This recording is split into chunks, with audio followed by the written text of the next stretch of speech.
Una de las formas en que los nuevos intelectuales estatistas realizaban su trabajo era modificando el significado de antiguos rótulos y consecuentemente manipulando en las mentes del público las connotaciones emocionales conferidas a tales rótulos. Por ejemplo, a los libertarios partidarios del laissez-faire se les conocía desde hacía mucho tiempo como liberales y a los más asépticos y combativos como radicales. También se los había designado como progresistas, debido a que eran quienes estaban a tono con el progreso industrial, la difusión de la libertad y el aumento de los niveles de vida de los consumidores.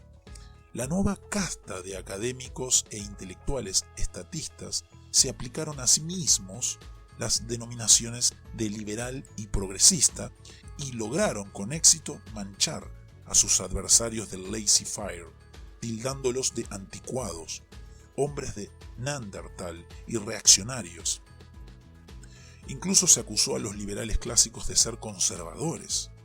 Y, como hemos visto, los nuevos estatistas pudieron apropiarse también del concepto de razón.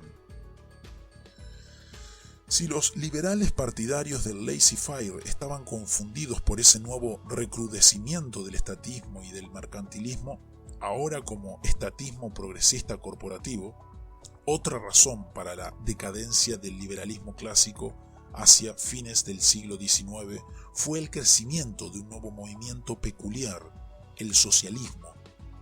Este comenzó en la década de 1830 y se expandió enormemente después de 1880. Su peculiaridad consistía en que se trataba de un movimiento confuso e híbrido, influido por dos ideologías polarmente opuestas y preexistentes, el liberalismo y el conservadurismo. De los liberales clásicos, los socialistas tomaron una franca aceptación del industrialismo y de la revolución industrial, una temprana glorificación de la ciencia y la razón, y una devoción, al menos retórica, por los ideales liberales clásicos tales como la paz, la libertad individual y un nivel de vida ascendente. En realidad fueron pioneros, mucho antes que los corporativistas, en la aprobación de la ciencia, la razón y el industrialismo. Y no solo adoptaron la adhesión liberal clásica a la democracia, sino que la sobrepasaron abogando por una democracia expandida en la cual el pueblo administraría la economía y todo lo demás. Por otro lado, los socialistas tomaron de los conservadores la devoción hacia la coerción y los medios estatistas para tratar de lograr sus objetivos liberales.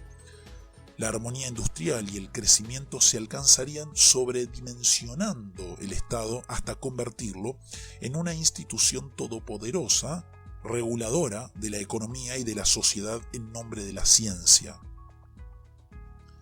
Una vanguardia de tecnócratas asumiría un gobierno todopoderoso sobre la persona y la propiedad de todos en nombre del pueblo y de la democracia.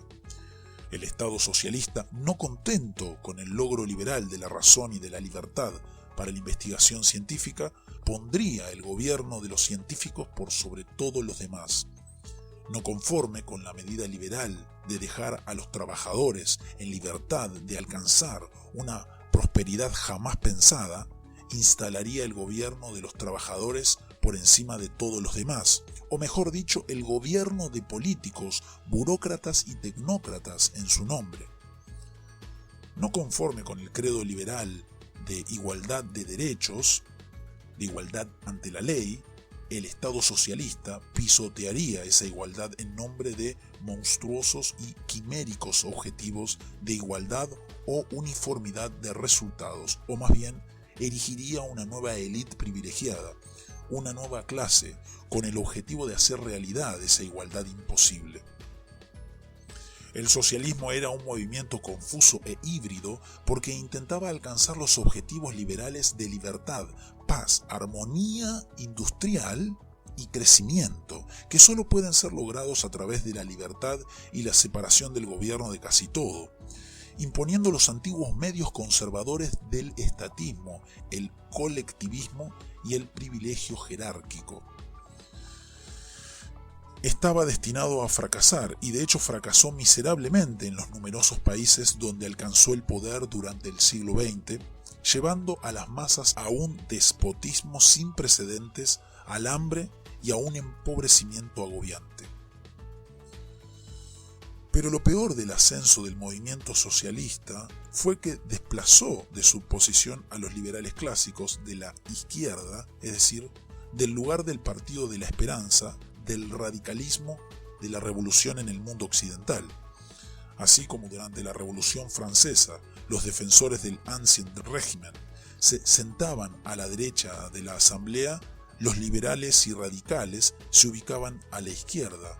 Desde entonces y hasta el nacimiento del socialismo, los liberales clásicos libertarios fueron conocidos como la izquierda, incluso como la extrema izquierda en el espectro ideológico. Hasta finales de 1848, los militantes del liberalismo francés del laissez-faire, como Frédéric Bastiat, se sentaron a la izquierda en la Asamblea Nacional.